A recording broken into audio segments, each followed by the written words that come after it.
where once no fish could live. This is a dead stream. This is unacceptable. It's back to school in droves. You believe all the fish we saw? What once was a graveyard of white haze There's chemicals of some kind because they stink.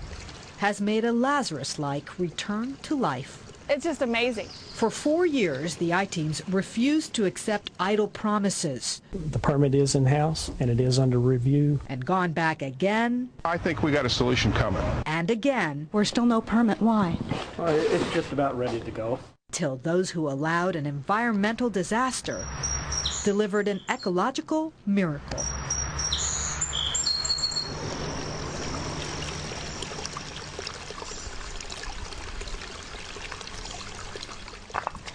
There's a frog, buddy. It's a hazy summer day as the Kyle brothers ramble by a brook, bubbling with possibilities. Look under rocks on land. Kids got to explore and have adventure. It's just part of life. You got to see what's all out here, and I'm glad it's here for them to explore it today. Not so 4 years ago this month, when the I-team first reported runoff from the Cincinnati Northern Kentucky International Airport had polluted Gunpowder and Elijah Creeks to levels that mimicked raw sewage. So if you have little kids playing in this stream and they don't wash their hands, that could definitely pose a problem. I don't think any kid should be playing here. Biologist Heather Mayfield was especially concerned because the pollution came from a known carcinogen.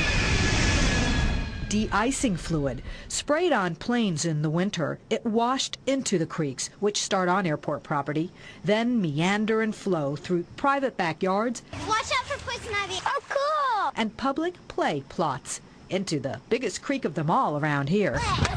The Ohio River is a drinking water source for millions and millions of people. Sounds like a problem the state of Kentucky would want to correct immediately. I'd like to talk to you about the pollution discharges at the airport. But the I-team found the state had known about the problem for a decade at the time of our first report.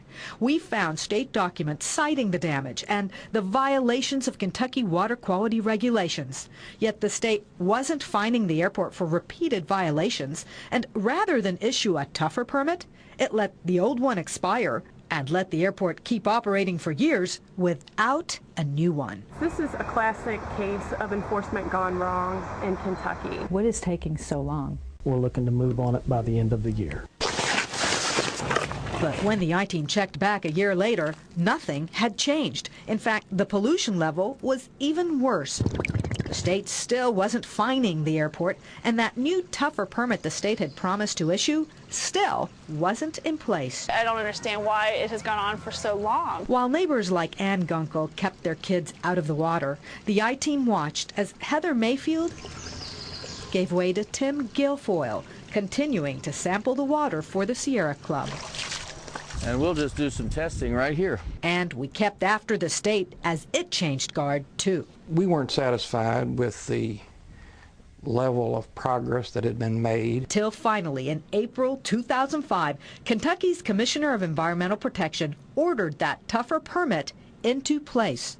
The permit forced the airport to install this probe, constantly measuring the streams. The airport also built plants to capture the de-icing fluid and recycle it. We were in a lot of violations. There's no question about that. No more, says spokesman Ted Bushelman. He says the airport spent $70 million on the latest technology, the last bit being installed this summer. I'm proud of the fact that we were able to accomplish what we've accomplished. The results? When we checked back 2 years ago, we found less de-icing fluid in the creeks, but still no life. But in the past year, this stream, which used to be dead, is just absolutely teeming with life. Tim Guilfoyle has watched with amazement. I'm standing in water which used to be full of cancer-causing de-icing fluid. I would never put my hands or feet in this water 2 years ago. And now we wet wade routinely, and you can see fish crawling all over the place. Huge crayfish, bugs that could not survive, and the birds that feed on them are back. And so are the families who once shunned the creek.